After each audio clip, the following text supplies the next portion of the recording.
Hi students, आज मैं आपको 9th क्लास के फर्स्ट लेसन की first poem the road is not taken के बारे में बता रहा हूँ।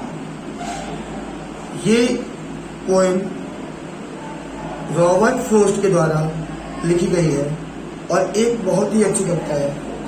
देखिए इसमें क्या दिया हुआ है कि हमारे पास हमारी लाइफ में कई प्रकार के विकल्प आते हैं, ऑप्शन आते हैं, जिनमें से हमें किसी एक पर्टिकुलर को चूज करना होता है।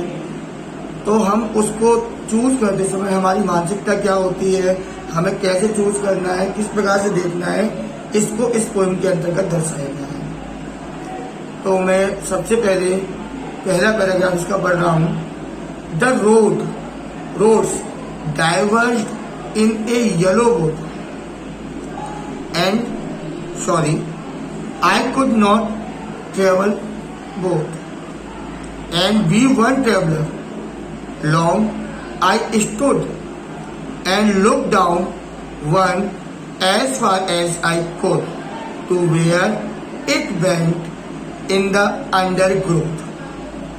देखिए दो सड़कें, एक येलो बोट पीला जंगल मतलब जहां पर ऐसे पेड़ लगे हुए थे ज्यादा से ज्यादा जिनका पत्तों का रंग पीला था। कैसा था? पीला। तो पीले जंगल की तरफ दो दिशाएं जा रही हैं, दो रास्ते जा रहे हैं। तो उन रास्तों में से मुझे एक पर जाना है। तो वहां मुझे सबसे ज्यादा दुख यह होता है कि मैं दोनों रास्तों पर नहीं जा सकता, दोनों ऑप्शन को चूज नहीं कर सकता। मुझे एनी हाउ किसी भी कंडीशन में एक ही ऑप्शन को चूज करना है, दूसरे को नहीं देख सकते। अकेला हूं और मेरे साथ में कोई भी नहीं है चलने के लिए, इसलिए मैं काफी देर तक वहां खड़ा रहा और एक रास्ते की ओर जहां तक नजर जा सकती थी, जहां तक मैं देख सकता था उस बिंदु तक, जहां तक झाड़ियां वगैरह दिख रही मुड़ गया और आंख से ओझल हो गया था। कैसा हो गया था? आंख से ओझल मतलब आंखों से मुझे मतलब जो कोई देख रहा हो तो उसको मैं दिखाई नहीं देता, रास्ता ऐसा हो गया था। Then took the other just as fair and having perhaps the better plan.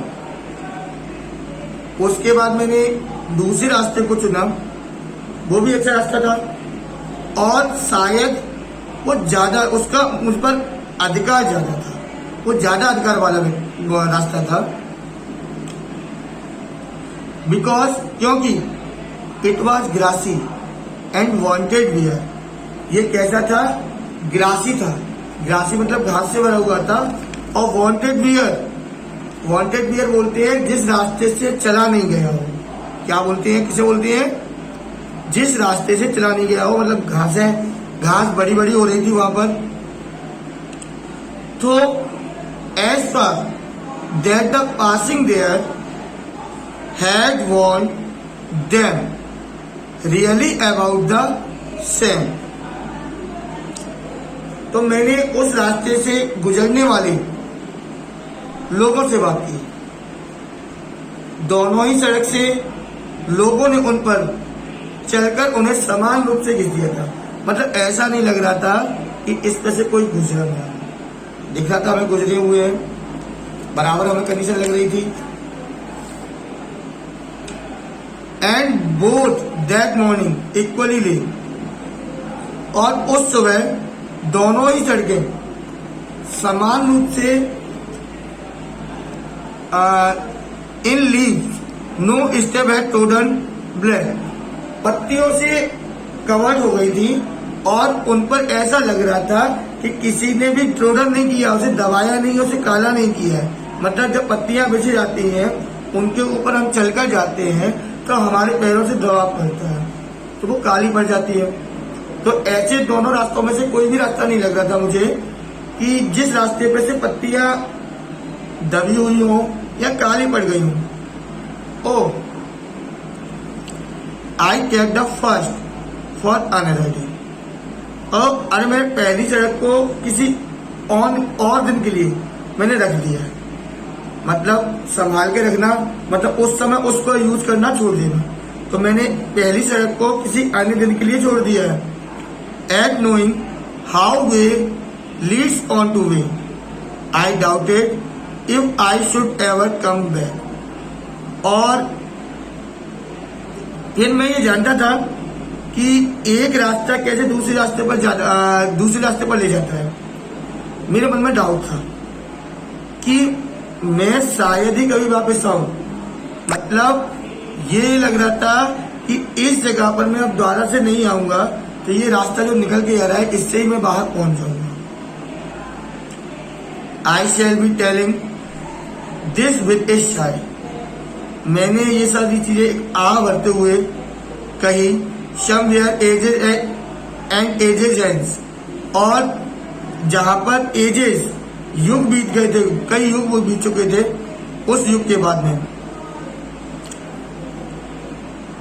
Hence, two roads diverged in a woods, और दो रास्ते सड़क में को डाइवर्ट करते हैं, वहां से निकलते हैं। And I took the one less travelled, और मैंने उस रास्ते को लिया जो कि कम चला गया था।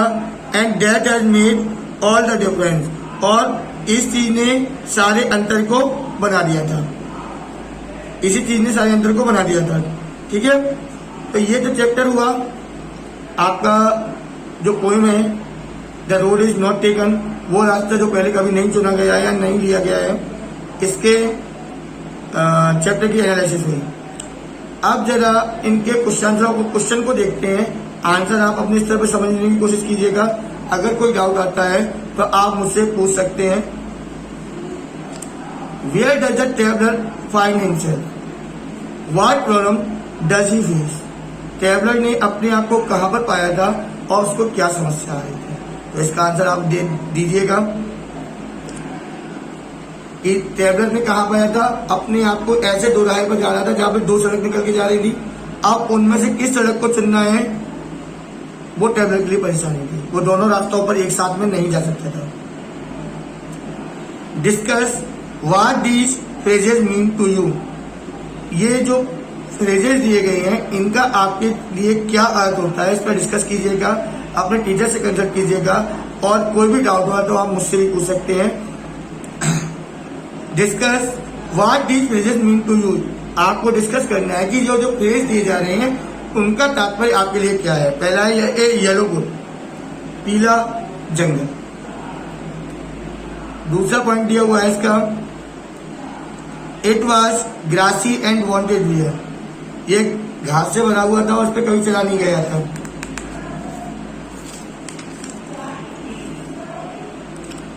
थर्ड दिया गया है द पासिंग देयर, गुजरने वाला।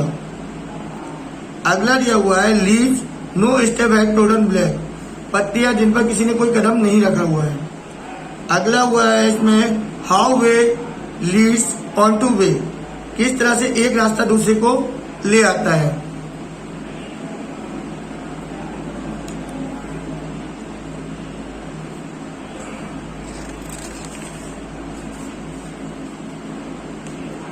इसके बाद क्वेश्चन दिए हुए हैं इसमें, is there any difference between the two roads as the poet describe them in stanza 2 और 3 in the last 2 lines of the poem. अंतिम 2 लाइनों में या स्टेंजा 2 और 3 में दोनों सड़कों में कोई अंतर है जो पोएट ने डिस्क्राइब किया है, उसको आपको बताना है। अगला क्वेश्चन है what do you think the last 2 lines of the poem means. कविता की अंतिम 2 पंक्तियों का अर्थ क्या होता है, तात्पर्य क्या होता है, इसमें क्या भाव आ रहा है। और अगला क्वेश्चन है have you ever had to make difficult choice, क्या तुमने कभी एक कठिन चयन किया है। अगर यहाँ तुमने कभी ये सोचा है कि तुम्हें कठिन चयन करना पड़ेगा तो तुम कैसे चयन करोगे, किस कारण से चयन करोगे, किन किन चीजों को प्रायोरिटी दोगे, ये आपको क्लियर करना है। अगला कुछ दिया हुआ है इसमें after you have made a choice, जब तुम एक चुनाव कर लेते हो, do you always think about what might have been और do you accept the reality, क्या तुम ये सोचते हो कि इसका परिणाम क्या होगा या तुम वास्तविकता को स्वीकार कर लेते हो। ये आंसर इनको डिस्कस कीजिएगा। और इनके अगर कोई परेशानी होती है तो आप मुझसे पूछ सकते हैं, कमेंट्स कीजिएगा। और वीडियो कैसा लगा लाइक करें, कमेंट्स करें और सब्सक्राइब करें।